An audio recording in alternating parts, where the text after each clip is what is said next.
Record to the cloud. All right, we're recording.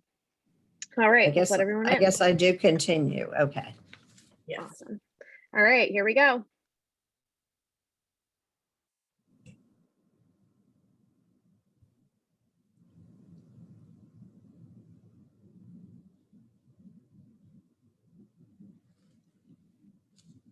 Hi, everyone. Welcome. We'll get started in just a moment. We'll give everyone else a minute to get logged on, get their audio working, and then we'll get started. But good to see you all and welcome.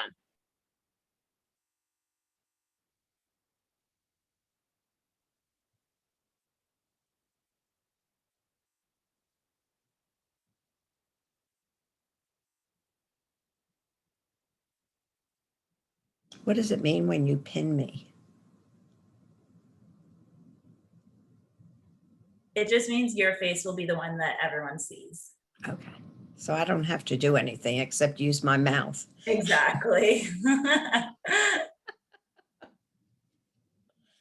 Oh, gosh. All right, great. We still have a couple more coming. This is great.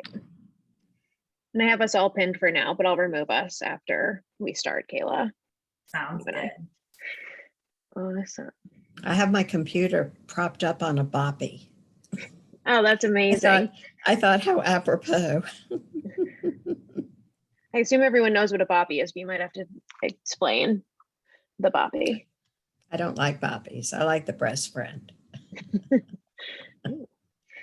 All right, so it's 7:03, so let's all get started. So welcome everyone. It is so great to be with you all. It's good to see some names and faces that we are familiar with at JFF, and to also welcome some new ones from across the country. So it's great to be with you all. My name is Anna, and I'm the Jewish Fertility Foundation manager in Cincinnati. We have a city manager in each of our cities and locations, and we're so glad that you're with Jewish Fertility Foundation tonight.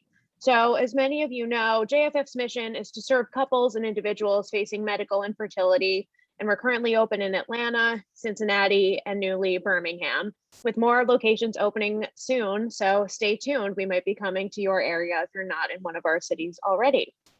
So in order to serve those who are facing medical infertility, we serve everyone in 3 different ways with our 3 major programs. So our first is financial assistance, where we offer grants to those who qualify, interest-free loans, and also 20% off clinic discounts at all of our associated fertility clinics in the 3 cities we're open in.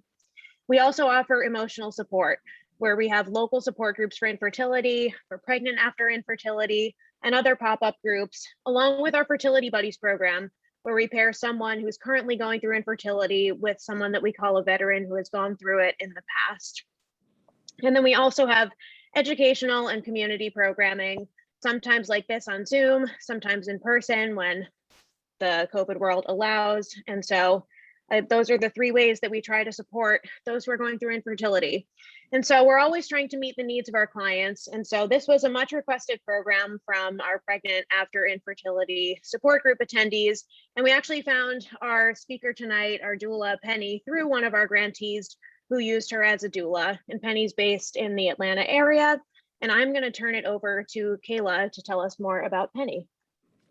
Hi, everyone. I'm Kayla. I'm the Atlanta manager for the Jewish Fertility Foundation.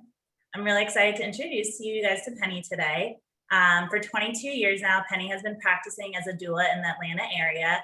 For all 22 of those years, she has had a strong focus on postpartum support. And for 14 of those years, she has worked as a labor and delivery doula as well. Since the pandemic, Penny has been able to teach private labor classes via Zoom and in person. She has 2 grown children who are also Atlanta residents, along with her 2 precious grandsons who are 3 and 7 months old. Gardening, cooking, and dabbling in interior design are some of her interests as well. And I'm so excited and thrilled that she is taking her time to be here today and to answer your questions. So please put questions for Penny in the chat. You can also message me privately and I'll read them out loud anonymously, whatever you feel most comfortable with. And with that, I'm going to give it back to Anna, who's going to start off with some of the questions that we received from you guys already. Great. Thanks so much. Welcome, Penny. We're so glad to have you. Thank you. I'm so honored to be able to join this program. Thank you. Of course. So Penny, tell us a little bit about, can you share a little bit of your own personal fertility journey and then how you got into the space and realm of being a doula? Of course. So yes, it was a long time ago, 30 some odd years. I tried and tried, no luck getting pregnant. I did have some very minor issues taken care of, still no pregnant. Now, back then, you had two choices, Clomid or Pergonal. IVF was just about to start. So 3 years, nothing, nothing, nothing. And then out of the clear blue, I got a positive test after test of negative, and wearing numbers out on thermometers, because back then, every morning before you budged, you shoved a thermometer in your mouth to show ovulation. So yeah, it was a journey. I feel for anybody who goes through it. Friends were having babies, family members were having babies. And I used to cry being Mrs. Weiner on Saturday Night Live. All I want is a baby. That's all I would ever say. So it happened, unbeknownst to me. It was a big shock. But back then, it was just when reproductive biology was starting. Dr. Massey was my doctor, and he joined Dr. Court, and they started the practice. But I had gotten pregnant right before they opened the clinic. Anna? Sure. So you have a definite connection to the work that we do at Jewish Fertility Foundation. I certainly do. And yes, it's amazing. And how did that inspire your journey to becoming a doula at all? Or what brought you into becoming a doula? That did not inspire me whatsoever, because I didn't know what a doula was back then. I worked in medical America for a lot of years, and I got fed up with the whole insurance. Everything was changing over, Medicare was ruling, insurance was ruling. So I left, and I decided I'm just going to stay home with my kids for a while. Well, that lasted 3 months. I'm not very good at staying at home. I need structure. I need a meaning. So I thought, okay, what am I going to do with this part of my life on my own? Make my own hours, make my own money, and not work for somebody else. So I heard of this word doula, and someone told me about it. But of course, back then we didn't have spell check. So I was spelling doula wrong. I was spelling it like Beulah. So it was Deula. And I couldn't find any information. Finally, my sister-in-law out in San Diego said, I found it. This is how you spell it. So I read, and it was amazing. I'm like, oh my God, this is what I want to do. I always have had this passion for newborns. I love newborns, not so much a toddler person, but I love newborns. So I read, and I thought, okay, this is what I'm going to do. So I just worked on a brochure, put it up in one of our very local active church boards. And it was January 22 years ago, and my phone started ringing off the hook. I live in East Cobb, and back then it was baby booming. So it worked. So that's how I started, and it was awesome. Loved it. Loved being with the moms, loved being with the babies. I went on a lot of pediatrician appointments with the moms. So I learned a lot from different pediatrician visits. Went to lactation consultants when I couldn't figure out the issue. So that's how I learned a lot of different avenues on lactation. And it was really just basically hands-on. I got certified as a postpartum and labor doula, but to be perfectly honest, everyone's situation is so different, and you have to handle it so differently. So it's really was a hands-on learning. So at that point, I heard everybody's labor stories, all these women's labor stories. And I thought, maybe I could make a difference here as well. So I took the labor class. Now, keep in mind, I had 2 C-sections. So I had no idea. So the first birth I was in, it was like, oh my God, I had never seen a birth. But here I was trying to support this woman. It was quite comical. But it continued. And from my work, I had known a lot of the North Side physicians and OBs because I worked in women's health prior. So they would refer to me. So that's really how I got started. So I started doing labors and it was wonderful. Each one, of course, is different, no two alike. And again, hands-on experience. And then when did you switch to focusing primarily on postpartum? Postpartum. 9 years ago, I had a hip accident. I tripped on a pine cone and shattered my hip. And then a week later, I had a replacement. And then a week later, I got out of a chair wrong and it dislocated. So I was non-weight bearing for 3 months and I couldn't wait to get back, right? So I told this woman, she was having her third baby. I helped her with the other 2 in labor. I said, I'm going to help you. It's not a problem. I'm going to do this. So I did it for her and it was hard. I just couldn't stand up for, all those hours and hours and getting into all these weird positions to help her. So at that point, when I finally posted it on Facebook that I was retiring from labor, it was very official. I had threatened prior. It's exhausting. It is exhausting. Like for 3 years, I kept saying, I'm giving it up. I'm giving it up. But when it was posted on Facebook, that was it. So that's when I went straight to only postpartum. Sure. That's great. And so tell us a little bit more about what that entails. Like, what does a doula really do? Both, if you can speak both to labor and postpartum.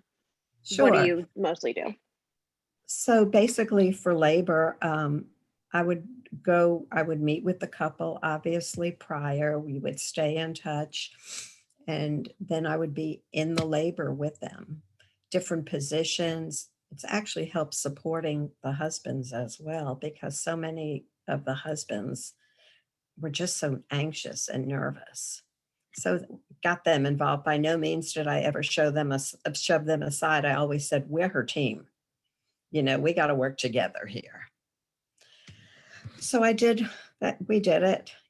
Some worked out to be vaginal births, and for other reasons, C-sections. It is what it is. Healthy mom, healthy baby was always what I said. And very key, I always warn these women, you cannot plan a birth. You don't know what your body's going to do, and you don't know what the baby's going to do. If the baby starts misbehaving and it misbehaves for very long, they call it. I said, so keep your head out of your body, because once your head gets too involved, you hold things up, and that's when things go south. Makes sense. So for labor, and then it was great at the time, way back, because I would do labor and then I would do postpartum for the same couple. So it was really so wonderful because I could follow them all the way through. And back then when I started 22 years ago, the couples wanted me no less than 5 days a week, 6 hours a day. And it was amazing because I was able to really, help with the breastfeeding, which can be so challenging.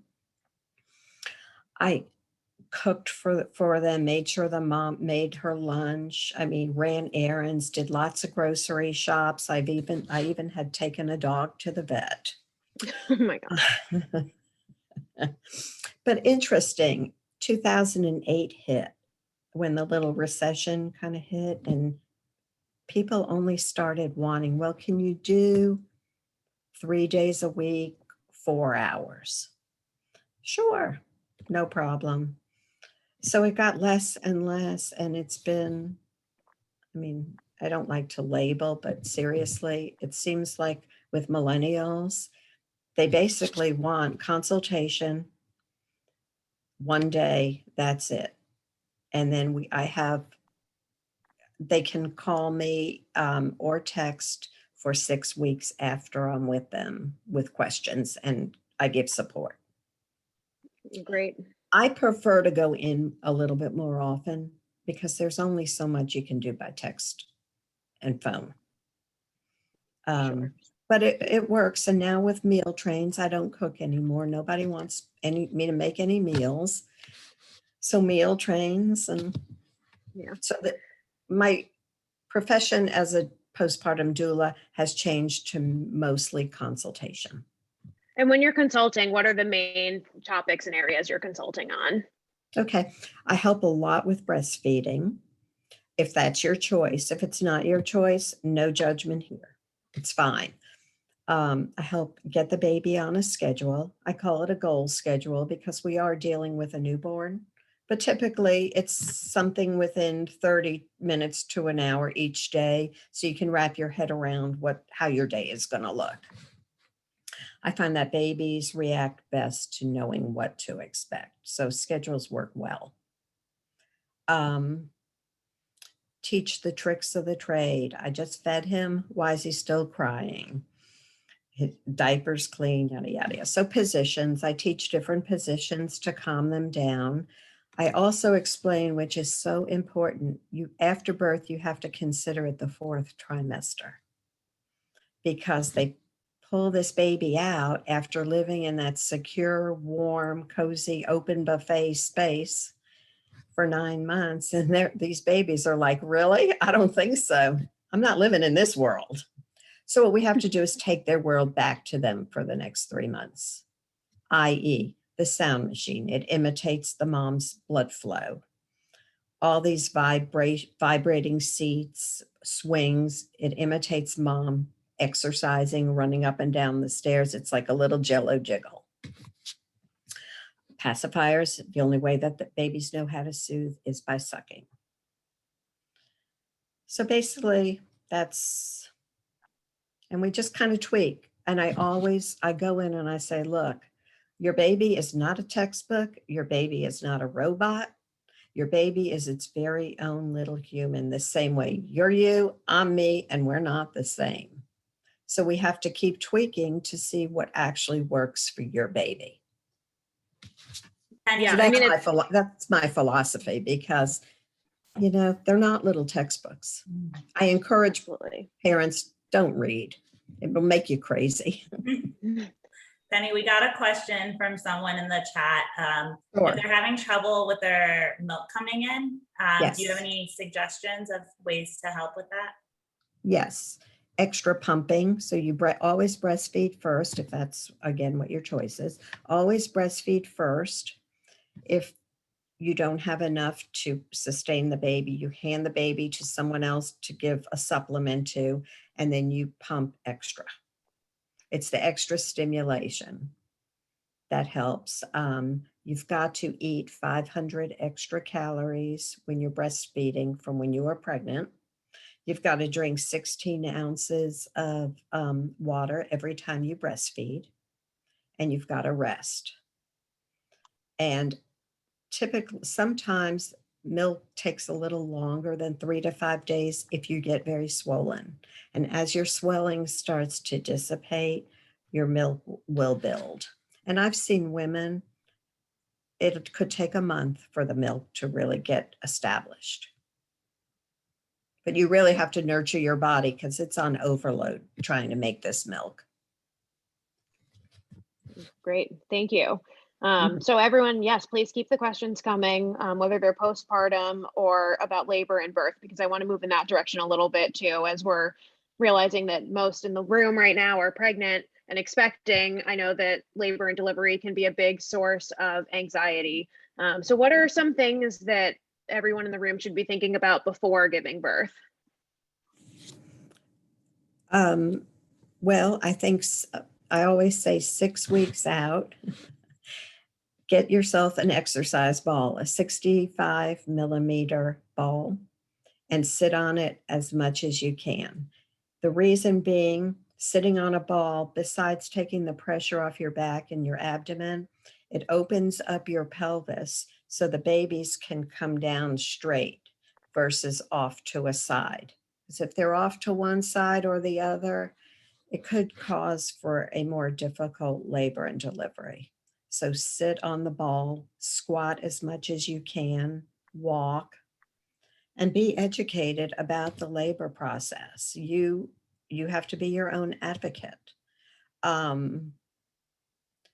think hospital classes are a little bit over the top. You'll walk in and not remember one thing you've learned, but you want to know how to advocate for yourself. I.e., for instance, everybody thinks Pitocin is a dirty word and it's poison.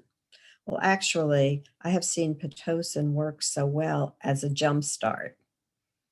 Think of your body as a car battery. It just needs a jump start and it'll go. So I teach how to ask the nurses to regulate your Pitocin drip. You don't have to get slam dunked. You're the paying consumer. If you're fine and the baby's fine, there's no need to rush this process. That's great. What are other ways to advocate for yourself when you're in the hospital? So with medication. Medication, it depends what kind of birth you want. If you want an epidural, that's totally fine. I was a labor doula, but I love epidurals, so don't get me wrong. If you want an epidural, that's great. Just know gravity is your best friend during labor. So don't walk into the hospital and say, shoot me up. Try to work through it as long as you can so that you can be upright and have gravity help bring the baby down. And, birth wishes, I always say walk in just with a few bullets of what you really wish for. Because if you walk in with a book, the nurses at the nurse's station are going to look at it and say, C-section, control freak. So a few important bullets, like don't walk in and ask me if I want meds. I'll let you know when I do. The other important thing to remember is always you need 2 bags of fluids before you can have an epidural. So if you're getting close to thinking you want one, ask the nurse to start running your fluids. She'll run them fast and you'll get really shivery and cold, but that's because they're running fast. Penny, we got another question in the Yes. chat. Do you have strategies for the mental side of things during that 4th trimester? Signs to look for postpartum depression or how to avoid it? Yes, absolutely. Baby blues, we're going to cry. I mean, you're going to cry. It's your milk coming in, it's hormones. Your hormones are going nuts. You're going to cry at the drop of a hat. For instance, one dad brought the mom too many ice cubes in her water and she lost it. One dad came home with the wrong flavor ice cream and she lost it. It's really insignificant crying. And it lasts maybe a week until your body tends to regulate. But if you see 2 weeks are going by, 3 weeks are going by, and you're not feeling great, and you're still crying, and you feel lost and unhappy, definitely speak to your physician. It's important because you want to enjoy this time. You don't want to struggle. And if they can prescribe, they typically prescribe an antidepressant. It's usually just for 6 months until your body gets back to normal and you go off of it. But you want to enjoy the time, so don't fight it. It's very important to seek help. And also, I'm sorry? No, I was just going to say, is there anything that you can do even before giving birth or before getting to that point to have prepared? Yes. If you're an anxious type of person on a regular day, that's your personality, type A and very anxious, more than likely it will exasperate after birth. So you might want to proceed about 6 weeks out talking to your physician, explain how you are, you're afraid you're going to be anxious, and you can start medication beforehand. And that way you won't be hit with a slam dunk afterwards. So I do suggest that, and women who have done it have really raved that it really helped. So don't fight it. You can't You can't control hormones. So it's not anything to be ashamed of. It's hormones. Unfortunately, we all have to struggle with them. Another question is, do you recommend finding a therapist before giving birth to help with mental health? I would suggest having a name in your information so that if necessary, you can call. You have a name, you've gotten recommendations, people like this person, you can call, but plan ahead just in case. And are there any other coping mechanisms? We've talked about therapy, speaking with your physician. What other things can our women or couples be doing I highly to adjust? suggest rest because exhaustion exasperates all of these postpartum feelings. So, if friends offer to come over, sit with the baby while you sleep, take them up on it. If you have parents there, don't sit around and chat with your parents when the baby's sleeping. Leave the baby with your parents and you go take a good nap. I always suggest a late afternoon nap just because you don't know what the night is going to bring. But rest, and don't be shy. If you have a best friend, if you don't have parents that are there helping with you, if you have a best friend, call her and say, I'm freaking out. My laundry basket is overflowing. She'll be happy to come and help you. People want to help, but unfortunately nowadays women don't ask for help. So call in the troops is my biggest suggestion because exhaustion is not good. Absolutely. And what else can women do to prepare leading up to this time period? You've mentioned 6 weeks a couple of times. Like, what are other things in that 6-week period leading up to birth or when we think birth will be that women can do to prepare? You can have all the baby stuff organized and ready to go because let's face it, you could go into labor in 2 weeks, so about 6 weeks out, just kind of have things organized in order. Think about what you're going to pack for the hospital. I always suggest packing 2 separate bags, your labor bag and then your postpartum bag. Leave the postpartum one in the car and your spouse can go and swap them out because it gets a little cumbersome in the labor room. Sometimes they're small. Too much stuff is, clutter. I don't like clutter. So for the labor bag, pack your toiletries, flip-flops. I always say get a rubber kind of pair of shoes to walk around with because if you get fluids dripping, at least you can wash the shoes off. So Crocs, flip-flops, socks, because your feet will probably get really cold. Hard candies. Once you get to the hospital, they won't let you eat. You can drink as much as you want, but they won't let you eat. I used to sneak peanut butter crackers because we know what happens when your blood sugar drops. You can't focus. So a bite here, a bite there. Dum Dum lollipops are awesome. And Dum Dums are also good if you want to do pressure points to stimulate, to try to get labor going. They fit right behind the ridge. So you have your teeth, then you have your ridge in your mouth. And then right behind that, the Dum Dum lollipop sits, and that's a pressure point for your uterus. Plus they taste good. And if your hospital does not provide the exercise ball, take yours because you'll want to sit on it during labor. Those are great hospital bag tips. And use all in labor, use all the hospital stuff, their gowns, their towels, their washcloths, use everything. Let them do the laundry because it can be messy. And for postpartum, you can, take your nicer things, a going home outfit for the baby. I always say, take a swaddle me blanket or two because the hospital, it can be so frustrating for new parents to do a swaddle. And the swaddle me blankets are so easy, no brainers. You can get Are a those good, the Velcro ones? yeah, the Velcro. Got So I it. say take those, a going home outfit, you know, pajamas for yourself. Obviously, you'll have your toiletries.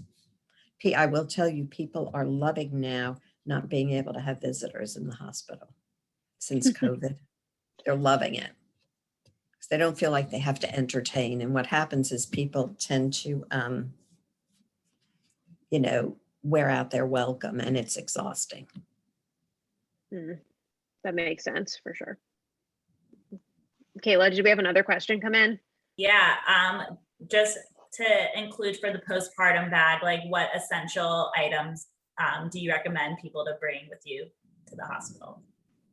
Okay, so whatever kind of pajamas you wear, nursing, if you have a nursing pajamas, nursing bra, robe, slippers. You can use your rubber flip-flops if you want. You know, they give you little shirts for the baby. So you can either keep them in the hospital, little shirts, or you can bring a couple of little outfits for the baby. Definitely a couple of swaddle me blankets. And for dads, really, really important. I forgot to mention this for labor. Dads need to pack a lot of snacks. And for moms, Gatorade, because Gatorade is great for energy.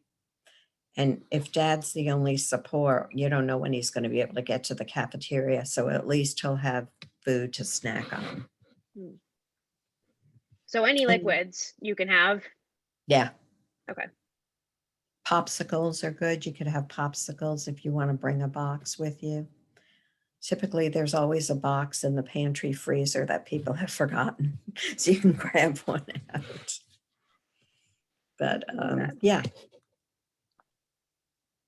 Okay, great. That answer, is that?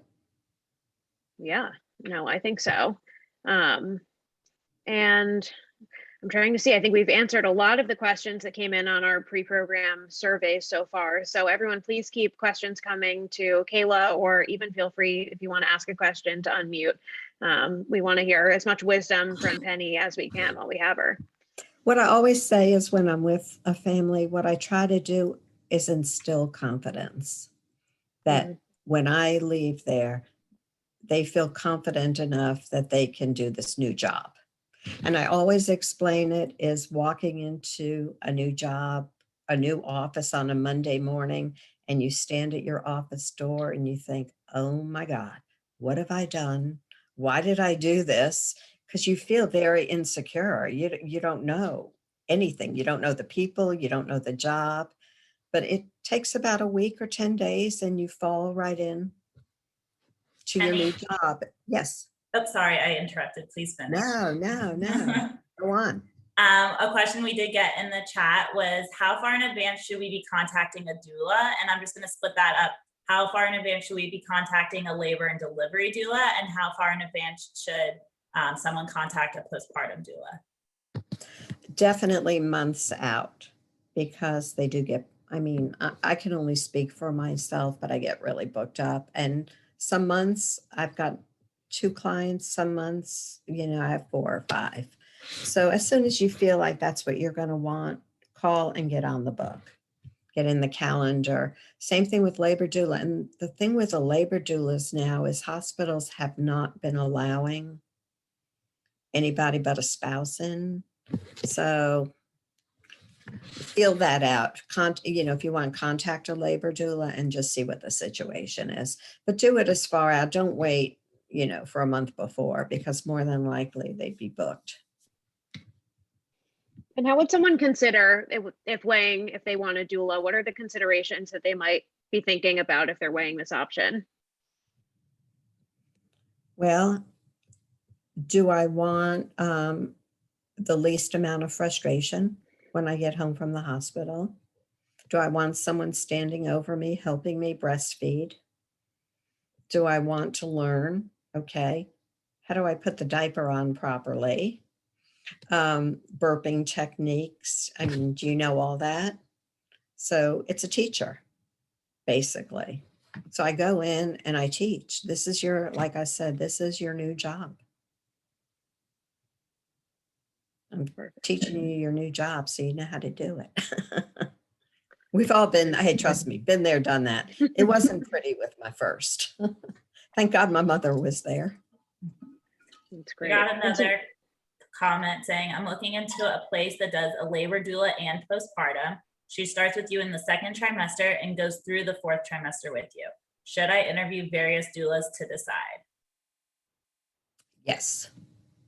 Yes. You want to be able to definitely connect and feel comfortable with the person because you're going to be around her a long time. Do you have specific questions you recommend people to ask when they're interviewing a doula?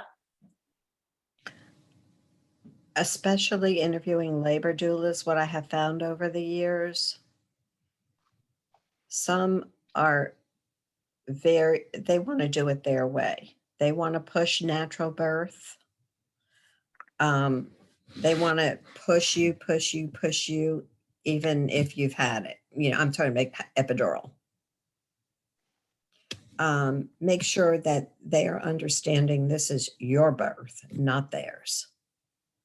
And if they don't feel comfortable, if you want an epidural and they don't feel comfortable with you having one when you ask for it, or, you know, they can take you a little bit longer, but ultimately when you need it, then it's not a good fit.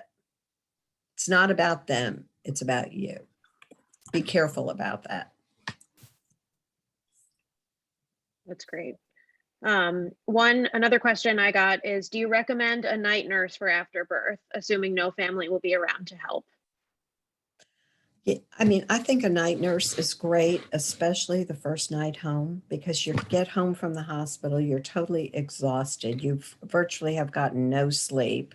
The adrenaline is running. You get home and you don't know what to do. You walk in with the 7 pounds and you're like, oh my God, what do we do? Where do we put it? That's what I've heard from people. So I think a night nurse is great the first night so you can go to your bed and go to sleep and know that your baby's getting taken care of. With night nurses, I would not suggest doing like a week straight every night. I would split up the nights. Like maybe do 3 nights a week, then go to 2 nights a week, just so it's your job ultimately. So you have a feeling on what it's like, but you also know, yay, she's coming back tomorrow night. So yeah, I'm all for them. I'm all for anything for new parents if they're able to get the rest that they need. Another question we just got is that SIDS is a major concern. Does the baby Yes. have to sleep in the parent's room, or would an owlet type of monitor be enough?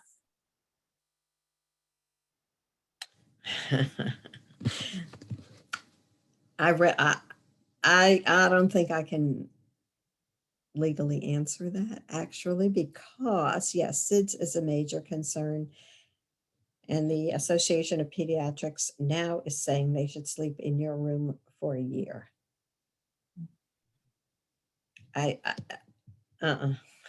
So that's as far as I'll go. It's a concern. SIDS happens. Are you going to, I will leave you with this. Are you going to stay up all night staring at your baby to make sure it's breathing? Obviously not, right? SIDS happens, whether you're staring or not. So I always say your choice. Another question we got is, do you work with many clients who are having their second child who did not use a doula with their first? I do. And another question we got is, can a doula be fully utilized if you're having a planned C-section? Oh, totally. As far as postpartum? I think maybe during the C-section process as well as postpartum. Okay, during the C-section, if I labored with a woman for a long time and I got to know the doctor, the anesthesiologist, they would let me into the C-section typically, they don't let anybody other than the spouse in. And then what it's about the postpartum? anesthesiologist. Oh yeah. I mean, yeah. I totally work with C-section, of course.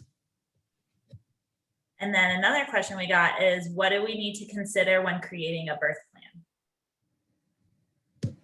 plan? Consider what your wishes would be, not what your plan is, what your wishes would be.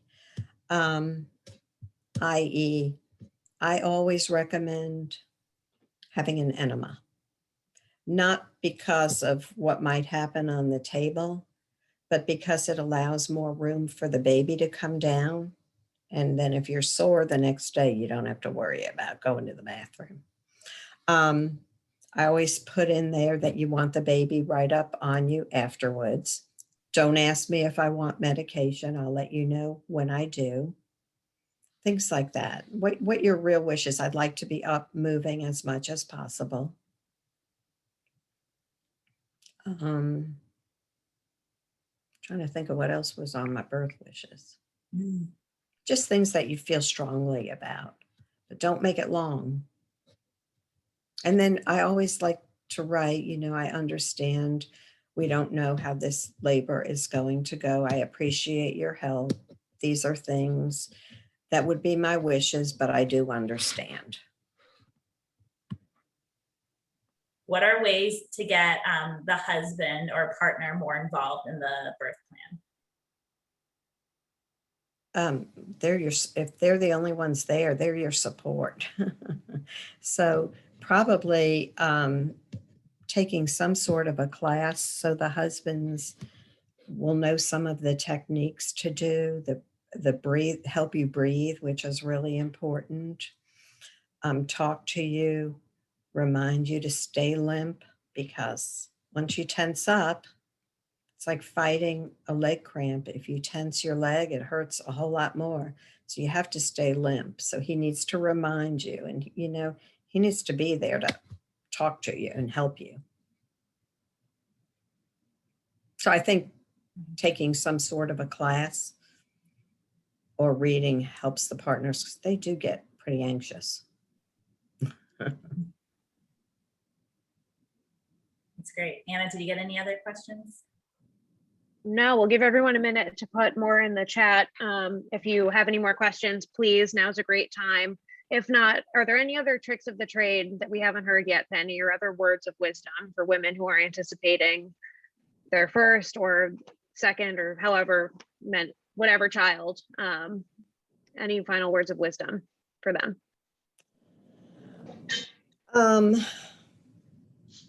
If you want to get your labor, try to do your best to get your labor going on your own.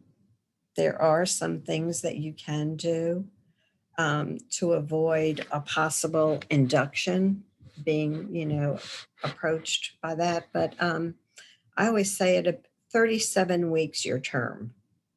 So I always say between 37, 38 weeks, start your plan.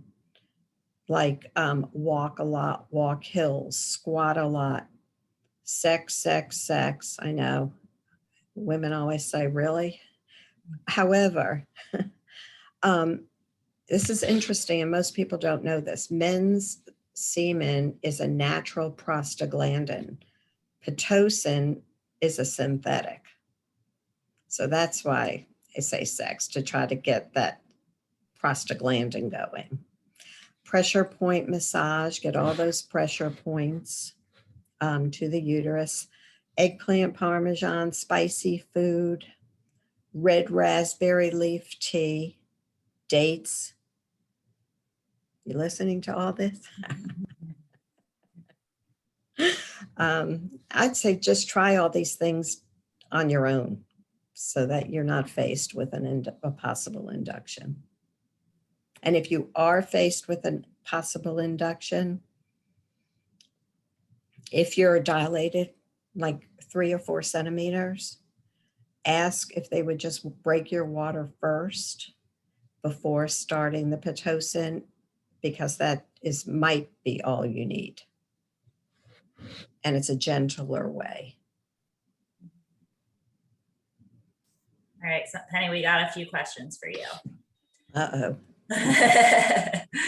What would you say is a fair price point for a doula? While researching, some have seen prices that are all over the board. They are all over the board. I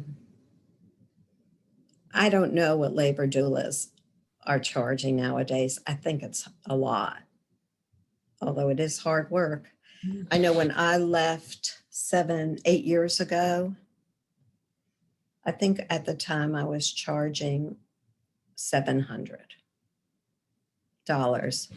And I was always the kind of doula that, okay, if you had a 4-hour labor, I'm not charging you $700, you know? So make sure when you're looking for a labor doula, ask if they will be flexible. If you have a short labor, if she's charging you $1,000, would there be a price break? If she's, you know, if it's a very short labor. Next question is, someone said they'll be becoming a single mother by choice. Any Right. tips or tricks to help a solo mom get through those first few days and weeks, like where other people would have partners to help out? Yes, have some help. Family members, friends, have someone with you.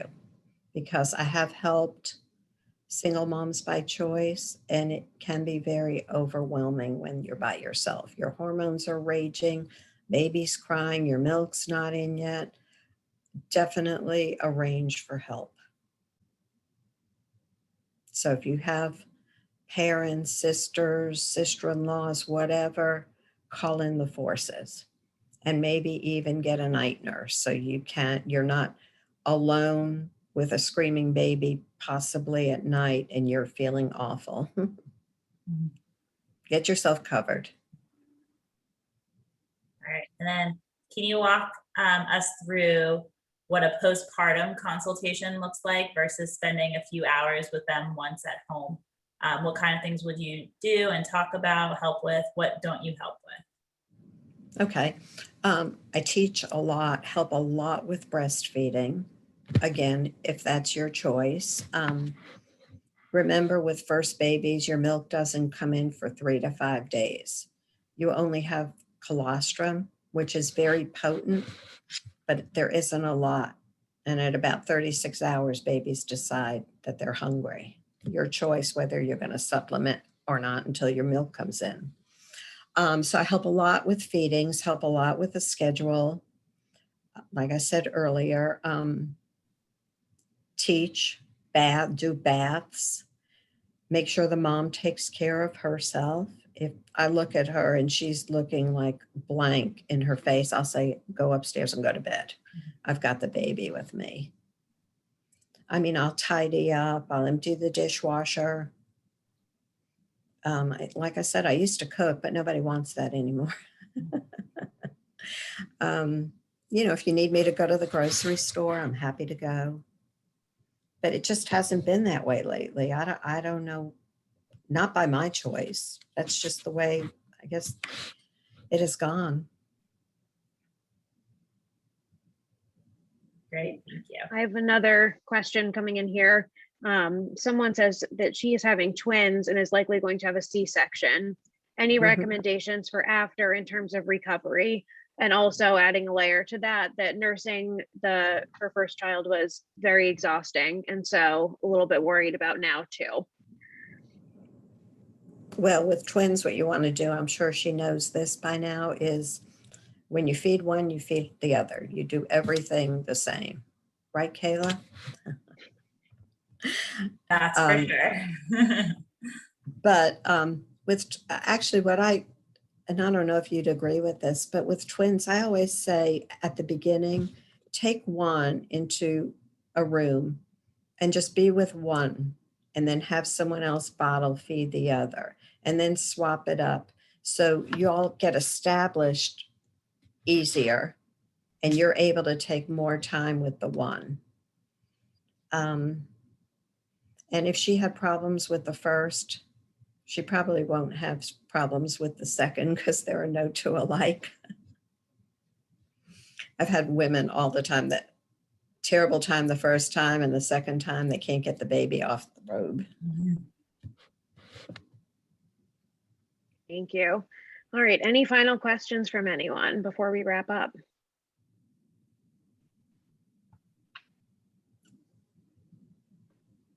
All right, well, I think this has been a wonderful, wonderful conversation. Sorry, we Oh, got no, one go. more, sorry. Amazing. Just post C-section recovery tips. If you could just touch on that a little bit more. Yes. You don't want to be running up and down your stairs. You know, they'll tell you once, you know, up or down. You can do 3 times a day, but just do 1 step at a time. You don't want to be running up and down. You do want to be moving because you want to get that fluid moving, which brings me to another point after I'm done with this. Rest as much as you can. If you're very uncomfortable, don't fight the pain. Take your pain meds, because if you fight it, it's going to hold up recovery. So take them. It's okay. It's short term. And just, you know, have people help you. You don't want to lift. If it's a second child and you're having a C-section, you can't lift the first one for 6 weeks. So make sure you have someone to help you. You know, if there's a crib involved, get that first one in and out of the crib.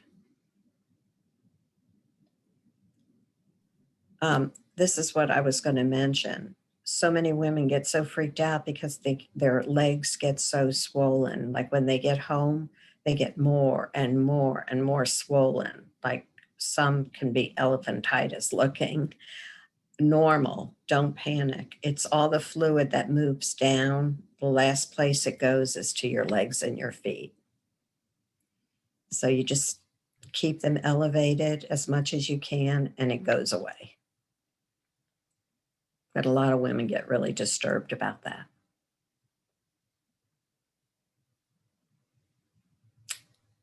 Great. Awesome. Well, thank you so much, Penny, for being with us all tonight and for sharing all of this incredible wisdom and these tips and tricks. Thank you. If anyone has any more questions for Penny or wants to be more connected with JFF, I will put our contact information in the chat. You can also always reach us at jewishfertilityfoundation.org. I am also going to put in the chat a post-program survey that we would love for you to fill out. It should be in the chat now. If you want to give that a click, it's just a 2-minute survey just to hear how we did tonight. We always send out post-program surveys just to see how we can improve or what we can do well or do better. So thank you all. You'll also get it in an email. So thank you everyone for being with us. Thank you so much, Penny. Thanks, Kayla. Thank you, Thanks, thank Emily, you, for thank organizing. you. This was awesome. Thank you, thank you. Thank you, Penny. This was so great. We appreciate your time tonight. Of course. Thank you. Have a great night, everyone. Bye.